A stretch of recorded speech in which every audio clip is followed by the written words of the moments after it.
fall, the problems in the world, the sin is trying to hurt you. Now, if you allow it to hurt you and you don't get past it, guess what's going to happen? You're going to be a hurting victim. And guess what?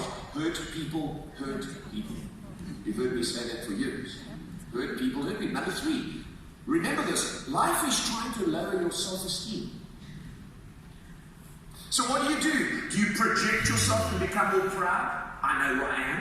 No, you just don't let it destroy your self-esteem. You find your self-esteem in God. I don't care what you say about me. I don't have to defend myself. I don't have to overcompensate. You know, they take you to look in the mirror every morning and I'm beautiful and I'm good and I know where I'm going. Don't be a fool, man. You're a sinner saved by grace. Recognize you're nothing without God. If it wasn't for Him, you'd be nowhere. Lord, I thank you that I'm alive today. I know I've got gifts and talents and I'm amazing. But on the other hand, gosh, how can you love me? So don't let it make you a victim. Don't let it hurt you. Don't let it destroy your self-esteem. Otherwise, you'll never be able to relate to it. Number 4 is trying to make you angry. Life is trying to make you angry. Now, if you live in South Africa, you're mostly angry. I drive out of our estate in the morning. There's a short drive from the other thing that lifts up the boom to the traffic light. I get there, I'm already in the way because there they go through the red light. I haven't even started my day. Why don't people listen? Because you know what? It's a relationship. Driving through a red road is a relationship issue. You know what it tells me? You don't respect other people. You think you know better, you're in a hurry, you're more important. It's a relationship issue. Don't turn it into all sorts of other stuff. It's a relationship issue. And life is trying to make you angry. And listen, when you get angry, you get offended. You need to be an unoffendable person. Are you hearing me? Because the devil's goal is offense. And you need to know strategy and counter it. Because if you get you offended, you'll leave the church. You'll walk out of your job, you'll do stupid stuff. I don't need you, I'm out of here. Then you go and look in the paper and you can't find a job. No, I don't care, I'm not working there. You'd rather starve, and he got you offended. Because guess what? Victim, hurt, low self-esteem, angry. Now you're going to go and be part of the world solution. Never. Am I making sense today? Notice this verse here in Proverbs 19 verse 11. It is to one's glory to overlook an offense. It shows how large you are when you overlook an offense, and it shows how small you are when you can't. People who get offended are small people. People who overlook an offense are big people. You can clap.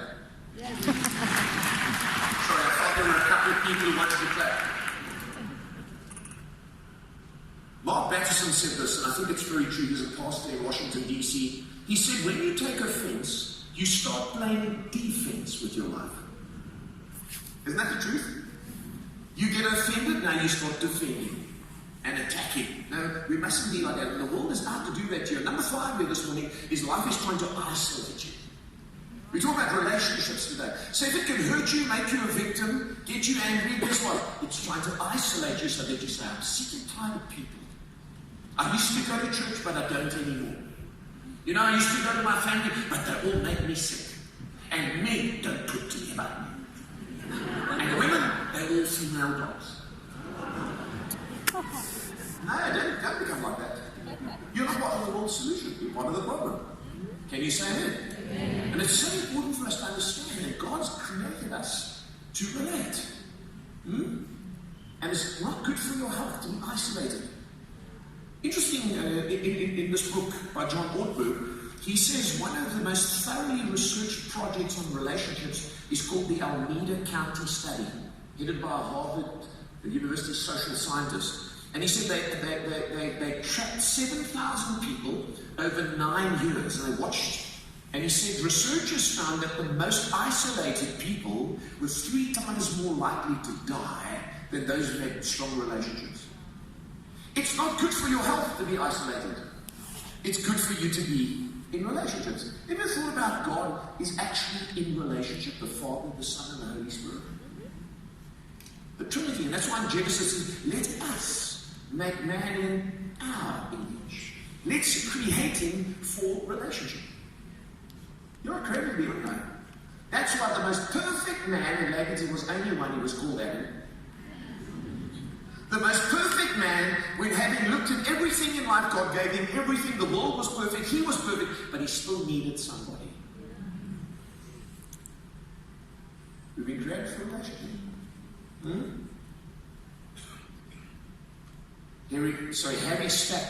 Harry Stack Sullivan was a pioneer in what's called interpersonal psychology.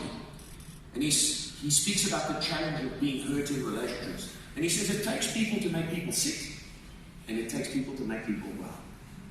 Isn't that true? People will make you sick, but people can make you well. And I want you to be open to relationships today and to learn wisdom in relationships. Because many people, even successful people, find that you can have everything, but if you're not good there, your life is meaningless. There's a lady who worked for the Chicago Tribune. She was a journalist and a columnist. We don't have an image of her. Strangely enough, she's quite well known. She used to write and give people advice, in the Chicago Tribune. And so her name became very well known, Marla Paul. And she confessed one day in print to her readers. She said, "I'm lonely. This loneliness saddens me," she wrote. "How did it happen that I could be 42 years old and not have enough friends?" And then she writes in her column about what actually the nerve that this struck when she wrote this. People used to stop her in the street. Are you Marla? I don't believe you feel like that. I thought I was the only one. She said it provoked. It elicited 7 times the usual amount of mail from that article. Because people thought, man, I'm not the only one. You feel like that too. So she ended up writing a book called The Friendship Crisis. Finding, making, and keeping friends when you're an adult. I think the answer is not to read a book. I think the answer is to go to the wisdom of the Word of God. And we need wisdom for relationship because we can't just use human wisdom. And sometimes behind human wisdom is actually demonic wisdom. You need to go to divine wisdom and seek from God wisdom for relationships. And we've got to be following the solution, not following the problem. Are you with me? And can I say this? Wisdom, again, is not conceptual or intellectual. Wisdom is actually relational. Too many people are shocking on relationships